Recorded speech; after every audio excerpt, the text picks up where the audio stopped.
I'd say for the sake of time, we will go ahead and kick things off. So, hello everyone, and welcome to today's webinar. It will be a 30-minute webinar. Defend smarter, not harder. This webinar will be an introductory session that digs into the concept of the attack surface. The impact that it has on organizations and the impact in reducing it. So I'll go ahead and get us started by introducing two of our presenters today. So we do have Mikkel on the line from Runecast. So Mikkel has around 12 years of experience in the IT security space. He is Dutch, but he currently does live in Ireland. And Mikkel is the Global Enablement Manager here at Runecast. He'll be digging into his insights as far as different topics such as primary and secondary attack surface, the difference between traditional security solutions versus that attack surface reduction. And then we also have Wade on the line. So Wade has been with Runecast for around 4 years now. He is the lead system engineer here in Norham and currently lives in Idaho. He has around 20 years of experience in the industry, and he will be showcasing the Runecast platform, showing you guys, what it can do to help you reduce your attack surface as well as stay continuously compliant. So with that being said, we do want to keep the introduction short. So I'll go ahead and pass it along to Mikkel, who will be kicking us off. Perfect. Well, on my behalf as well, welcome everyone. Thank you for taking the time today. And I'll be taking you through a short 50-minute introduction to your attack surface and how Runecast can help. And then Wade will show it to you and how that will actually look like in practice. So as Stephen already mentioned, my name is Michiel de Lepper. I'm Runecast Global Enablement Manager. I'll keep it short. This is me. This is a little bit about my life in pictures. But without further ado, let's kick this off. So really what we want to do today, I want to talk about the basics of an attack, because to understand the attack surface, we need to understand the basics of an attack. And then we need to understand architecture for a little bit. We're going to talk about the actual attack surface and why it actually matters. And then Wade is going to show it to us. And hopefully if we have our timings right, we'll open up for Q&A. Now, if we run a little bit over, if we don't have time for Q&A, Stephen have kindly offered to make sure that all of the questions that you have will be answered, whether it is online now or after our webinar, because we don't want to keep you for too long either today. So let's start off with the beginning. What is the attack surface? Well, when we look at the definition, right, it's the set of points on the boundary of a system element, or an environment where an attacker can try to enter, cause an effect, or extract data from. Essentially, it's anywhere an attacker can go in. And then when we combine it with reduction, what's reduction? Well, the fact of making something smaller or less. And especially in the context of this conversation, that's really important there, because we want to make this less. We want to help you to reduce your attack surface. So let's start off with the very, very basics here. And that's the basics of an attack, because we need to understand what an attack is. So I'll take an example here of ransomware, right? But most ransomware, but also almost any other cybersecurity threat, essentially starts off with what's called a reconnaissance phase. And this is really the phase where threat actors will survey the infrastructure of an organization, and they're looking for any potential target systems. And a target system is essentially a system that has things like outdated or unpatched or otherwise vulnerable software packages or services running on there. And once such a system is identified, attackers will generally then enter phase 2. And this is by exploiting the actual vulnerability, the exploit that we just talked about, and gaining access to that vulnerable system. And generally, this tends to be a rudimentary access, but it's enough to actually call back to what's called the command and control server, the CNC, and then start downloading the payload. And the payload is essentially the bad stuff. Once that phase has been completed, that's where the trouble really begins. So this is the phase where it really rapidly spreads across the network, and then it starts to encrypt the workloads, including all of those mission critical workloads that you as an organization need to do business. And in many cases, it starts to encrypt the backup storage as well. Because when we look at the rise of ransomware in this particular example, right? Ransomware has been around since the late 1980s, but really the last decade or so, it's become a real troublesome item for organizations. when it first came to be, really organizations were like, oh yeah, we got hit by a ransomware. Well, let's roll back the backup and we're fine. But we must remember that the bad guys aren't stupid either, right? So the first thing they did is like, well, let's start actively target backups. And once everything is encrypted, it leaves the affected organization with very few options to actually regain control of that data. So in order to further this conversation about attack surface reduction, these are really the very, very basics of an attack that we all need to understand. Now, when we dive a little bit deeper into this purely from a personal interest, right? This is what's called the cyber kill chain. This is coined by Lockheed Martin, and it is really an intelligence-driven defense model. And this is the go-to analysis model for any attack within the industry. So there's actually 7 steps that any attack will go through. But in order for this discussion, we'll stick with the 3 steps that we talked about in the previous slide. So let's switch gears here a little bit and let's look at architecture. So what you see before you is a very graphical representation of a architecture. So my very first question always is, so where is the attack surface here? So I want you to pause here for a little bit and ask yourself, okay, where would the attack surface be? And if you want, feel free to chuck things into chat. I won't call you out on it, but let's have a think about this. So where would the attack surface be here? So say, can I give my answer? You can, of course. Yeah. So, right, we got some answers in, and really the attack surface, one of the answers I got here is everywhere. And that's actually a really, really good answer, right? Because when we look at it, the attack surface is a collection of points within the environment that a malicious actor can actually leverage to infiltrate your IT infrastructure. And a lot of the times when people talk about the attack surface, it's always all of the external points. So we got this payload and the reconnaissance phases, and we're going to create a shield around the environment. And then your attack surface is all of the gaps in the walls through which the bad actors can enter. And this is traditionally known as the attack surface, which is true. It's just that, in my experience, this is the primary attack surface. And given the fact that I call it a primary attack surface, logic dictates there must be a secondary attack surface. And that's exactly true, right? Because we should all recognize the fact that no security is ever going to be 100%. And we need to start to recognize the fact that whatever security we put in place, eventually this is going to fail. So once that reconnaissance and that payload delivery phase are actually successful, which at one point in time will happen, essentially this is what's going to happen. So the secondary attack surface is actually all of the internal points in your environment that a malicious actor can actually leverage to further expand that attack on your environment. Things like moving laterally and deploying all of these payloads, but also things like exfiltrating the data. And in order for a successful attack to really be truly effective, they need to touch all of these points or most of the points in your environment. So the internal sections is what I call the secondary attack surface.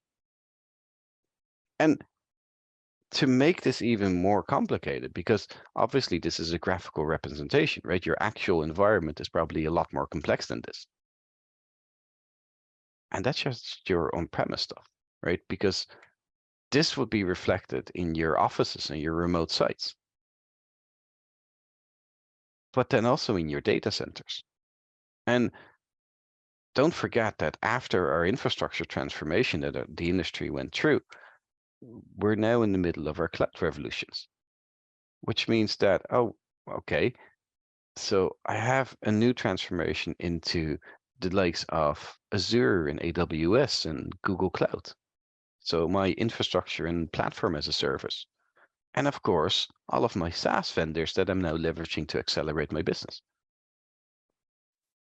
So having that attack surface covered is extremely difficult because your environment is extremely complex.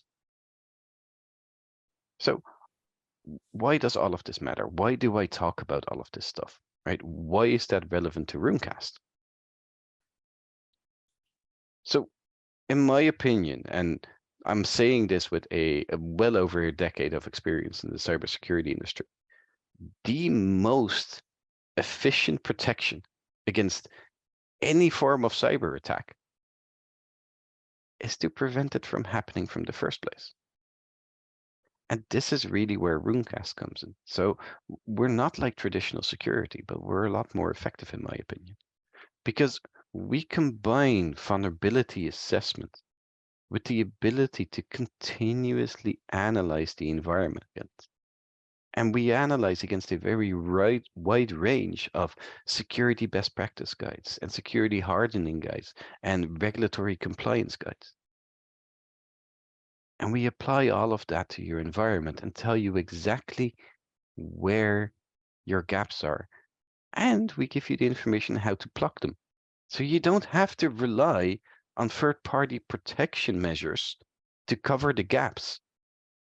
Because with Runecast, it allows you to plug the gaps instead of trying to cover all of them. So you're drastically reducing your attack surface by taking away the gaps in your environment, whether it's external or internal facing. And when you do that, you essentially make that very first phase, that reconnaissance phase, really, really difficult. And then, of course, the payload delivery phase, that second phase, is going to be really difficult as well, because the bad guys won't have as many gaps to leverage. And when you do this across your external and your internal attack surface, you truly and effectively start to minimize risk. So what does it look like? Well, with this, I'd like to hand over to Wade, and Wade will actually show you what this looks like within our solution. So Wade, All it's right, all over to you, my friend. take it over. I will trust you guys can see my screen okay. Yes, we can. Okay, so yeah, thank you, Mikkel. So what does this look like and how can Runecast help? So Mikkel touched on all of the key points, and really the driver behind Runecast is identification and knowledge, right? I hear time and time again that most companies and corporations in that they're not aware, right? They're not aware of where their weak spots are. They're not aware of what can be infiltrated and how they can become exposed. And a lot of times we become this reactive force of reacting to things as we become infected, right? So that's where Runecast comes into play. And we're looking at it again from all of those perspectives and points that Mikkel touched on. Is we're looking at your on-prem VMware environment or your VMware environment you're running in the cloud. We're also looking at your cloud services like your AWS, Azure, your Google Cloud. We're looking at your configurations and how they are set and alerting you to where you have vulnerabilities. And Runecast as a solution is going to do that within a single product. So, most people have a product or tool that will do one thing and only do it for a certain product line. Well, that's where Runecast comes in. We're going to look at all of this within a matter of minutes, scan your environment, and then measure that with our AI against thousands of different knowledge repositories that are built by leading industry standards. As an example, is CISO organization or some of the vendors best practice documentation and those types of things. So we're going to show you exactly and give you that knowledge of being able to identify. So if I'm showing you the dashboard Runecast appliance, very simple and easy to install and configure. And as I walk through this, I hope it'll become evident of how intuitive the product is. There's no steep learning curve. We're here to try to save time and alert you and show you where in your environment that you need to focus your efforts. So if when you first log into Runecast, you will be presented with this dashboard. When Runecast performs a scan, it gathers data and then pulls data back based on configuration and measures that within the appliance itself against all of these different knowledge repositories. So this occurs within minutes. So it's not something that, you kick off and hope to get data back in 24 hours or 2 days or what have you. You can run a scan essentially every single day and have new data day in and day out. And that's where Runecast comes in. Not only are going to identify where you currently have issues, but we're going to show you over time, whether you've been out remediating, we're going to show you your progress in real time of how you've been progressing. If there are new threats that have been introduced, we're going to highlight those. But ultimately, on a day-to-day basis, as an example, or weekly, however often you see fit, you have a system admin or a manager log into this appliance, and then immediately within this dashboard, you're going to see at a high level your posture and where you have areas that need attention. So if I scroll through here, just a few quick things, last 10 analysis that were performed, we can get a high level about what's been happening over time. The systems that I'm targeting for analytics, this is where my vCenter servers, my cloud service accounts, Kubernetes API server, operating systems, etc., will easily show me what I'm scanning against. And then down below, and the topic of this discussion primarily is about those known vulnerabilities and reducing that attack surface. So we're going to show you from the CISO organization any known exploited vulnerabilities that you have in your environment, the total of vulnerabilities that are being reported by Runecast.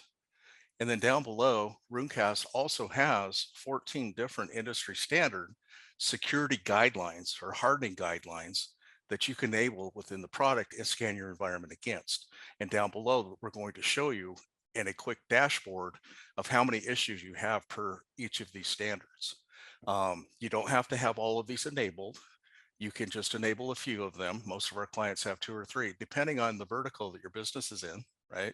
You may have PCI DSS requirements, ISO, NIST, all these other things, Cyber Essential, CISA, and quickly at a glance see where you're stacking up against those standards. So again, we're giving you all of the information that you need to know. And the power of Runecast is if I click one of these, say I come in, I have 36 vulnerabilities listed in my environment, it'll automatically filter my data and send me down to this vulnerability section and show me by severity what's happening in my environment. And that's what's really nice about Runecast and leveraging the known vulnerabilities from the CISO organization is they help prioritize your effort, right? In our lab environment, we have a lot of issues in here, right? I think there was 36. Well, I can't go work all 36 at once. So CISA is going to, by the KEV, right? Whether this vulnerability has been exploited in the wild or not, but also from the CISA organization, the severity. So obviously, if I'm in here, I'm going to start looking at criticals first. And on top of that, if I open a critical, I'm going to start looking at and addressing these vulnerabilities that are known to have been exposed in the wild. Okay, so we leverage that. We give you a due date from when they are recommending this be patched. And then the true power of Runecast also is we're going to provide you all the data you need to know about this vulnerability, where it's occurring in your environment. If I look at the objects, I have one object in my environment that's failing this and one that's passing it. So an overall health state, we're not just going to highlight things that are failing. We're going to show you where you're passing, where you're healthy as well. Very, very important, critical for those reports that you need to generate for whether it's auditors, just to management, to the security team, etc. But again, we're going to come down here, and part of the power of Runecast is we're going to tell you about the issue, why it's important, where it occurs or is occurring, and how to resolve it. Okay. Based on your configuration and your environment, this is how you are going to resolve this based on the knowledge repositories that we're leveraging and telling you. So we're not highlighting, you know, 100 people experience this issue and this is how they fixed it. This is the most common resolution. This is the resolution based on your configuration that will work in your environment. Okay. So we take the guesswork out. We're not going to give you a generic error code like this and then off you go onto Google or a vendor's website to discover how you resolve this and hope you find the right resolution. We're going to tell you how to resolve it. In some of these cases, we help you resolve it by building scripts for you, and etc. So the point of that is all combined in a self-sustained solution across the board. And that's really what Runecast is here to do. There are many different ways within the product to generate reports. Click an export button. I can copy this URL as a link, send it to a colleague within the organization. Then when they log in, they're seeing this data that you're talking about. I have all these drop downs where I can filter and segment this data and then generate a report with those filters in place, so on and so forth. So say I want to report just on criticals that have exploits. Yes. Maybe I want those that are customizable or not, and only ones that are failing. As an example, I can generate a report with that. I can share that link. So that is the vulnerability section. I touched on, again, 14 different standards that you can leverage and see how your environment is stacking up to these standards. You don't have to enable all of them. You can disable some of these in settings if you wish. But what's nice about Runecast as well is how am I doing over time, right? So step one is to identify, because none of us truly know our vulnerability state in our entire, you saw Mikkel's slide, in our entire environment, right? All the landscape, all the possible holes. We're human beings who can go out and check all those and know at a certain point in time that we're secure. All right. It's impossible to do that. That's why we leverage AI, something like Runecast. We can show you over time as well as you go out and remediate those items, how we've been doing over time. Okay. So, you can prove out these are the steps we've been taking to prevent those attacks in the future. And that's what Mikkel got to the point in the very end of his presentation was, how do we prevent these things? And this is how we're going to do it and how Runecast can help you do that. So in detected issues, again, it's a timestamp. So every time Runecast performs a scan, it's going to store that data and overall results of those scans. And we're going to give you this button called compare analysis. This will give you the ability to go back in time and see how your environment is stacking up today, as opposed to, say, if I go a month back, what was occurring there. I click a button and then I can see a month ago, this is between last month's scan at that day and today's scan, what's been happening, newly discovered, impacts increased, unchanged, resolved. And this is a biggie for us worker bees, if you will. Boss, I've been out there resolving these. I've been trying to reduce our attack surface. Here's what I've accomplished. In that meantime, we've seen some newly discovered, etc. So it's a reporting structure and an overall health structure. And again, not only identifying, but helping remediate and resolve those issues. And trending graphs, how you've been doing over time, etc. So that again is what Runecast is here to do within a single product across the landscape. I touched on the products that we support, but again, in a single product, you can be looking at a Kubernetes API server result in that environment, as well as your AWS and your on-prem VMware, and a host of operating systems, Windows, Linux servers, and identify those vulnerabilities that are occurring in those environments. And I'll just highlight this one more time, scroll through the list. We have many of these are VMware security guidelines, but we have some Apache stuff, Mozilla, Windows DNS servers, Windows, Microsoft, etc. So all in one place. I've always found it very difficult to, log into this system to look at that product's results for that specific environment, and then log off that, log into a different system to see results from that solution, etc. They look different, they feel different, different capabilities and different things. And with Runecast, you have one solution, one product to understand, easy to learn, easy to operate, and ultimately just schedule scans and let Runecast do its job. And that's really the intent, to make your life easier. And the title of this, work smarter, right? Work smarter, not harder. And something like Runecast Analyzer will do that for you. Exactly. And way to appreciate that overview. I think we have a few minutes left now, so we will switch to Q&A. If all of you have any questions, feel free to put them in the chat or raise your hand, and we'll be able to go through them.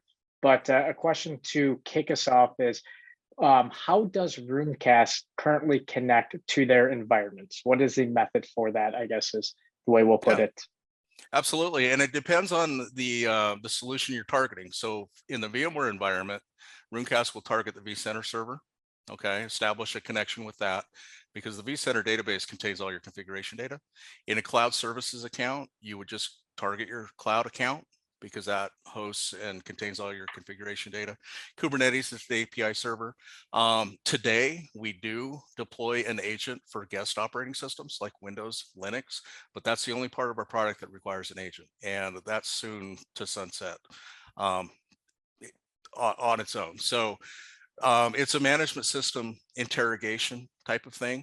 So very little IO, very little overhead. I've had clients run this in the middle of the day, and nobody within the company knows that a scan was ran. Perfect. Appreciate that. And one thing I would add to that as well is, just for everyone out there, Runecast does not need to be connected to the internet to run in your environment. No internet connection is needed. A second question that we have is, could you give one example of where Runecast can be used or was used to either proactively or respond to a vulnerability out in the wild? Yeah, I think absolutely. We have case studies. Absolutely, we could grab something from our marketing and review a case study and be able to share that with you. Yes, we should have that available. And let's not forget the recent VMware vulnerability that was in existence for 2 years that suddenly became targeted by bad actors, right? Mm-hmm. Where we had that implemented 2 years ago already, and suddenly people were like, oh, wait, with Runecast, I can actually fix this and find exactly where I still have this running and how to solve it. Done. Yeah, it's perfect. Log4j rings a bell, right? One that's fairly recent. People don't know about it, don't know where it might be occurring in my environment. We were giving short trial licenses for people just for identification. Where's this occurring in my environment? So yeah, I think we should have something documented that we'd be able to share. Perfect. And the last question there is does Runecast offer in-appliance remediation? So I'll take this one. Yes and no. Most ambiguous answer ever, right? Generally, I would say no, but with a caveat. So we don't do that currently, mostly for very good reasons. We're working with infrastructure, and auto remediation is great if it works, when you can just click a button, fix this, right? It's really, really bad when it doesn't. So we rely on a lot of knowledge sources. We try to validate as much as possible. But if VMware pushes out wrong information, for instance, we could be pushing that out automatically, which is a bad thing. So we do offer the capability to run remediation scripts where possible, which essentially allows you to get that script, push it out with whatever tool you need or want and use in your environment into your testing environment. Once you're happy with it, roll out the script in your production environment and you're done. Where we don't have the capabilities to run scripts, because we gather all of the knowledge that you need is under your fingertips. So we will tell you exactly step by step how to remediate. So we don't do auto remediation as of yet, but we think for very good reason. We are looking at options of aligning with patch management vendors, for instance, right, where they have more established testing cycles as well. It's an option we're looking at, but at the moment we can do the auto scripts that you can roll out yourself, or we give you the full steps in order for you to remediate it. Perfect. And, thank you again, Mikkel and Wade, for addressing those questions as well as providing the brief introductory attack service and, what Runecast can do about that. I know we are over a minute, so we do apologize on that, but thank you all for attending. We all do hope that you did see some value in this webinar and learned a few things today. Keep in mind a recording will be available, so we can follow up and provide the recording video for this as well. But again, appreciate everyone making the time to join today. So thank you very much. Absolutely. Thank you very much, everyone. And I hope it was useful for you. Enjoy the rest of your day. Take care, Take care, everyone. everyone.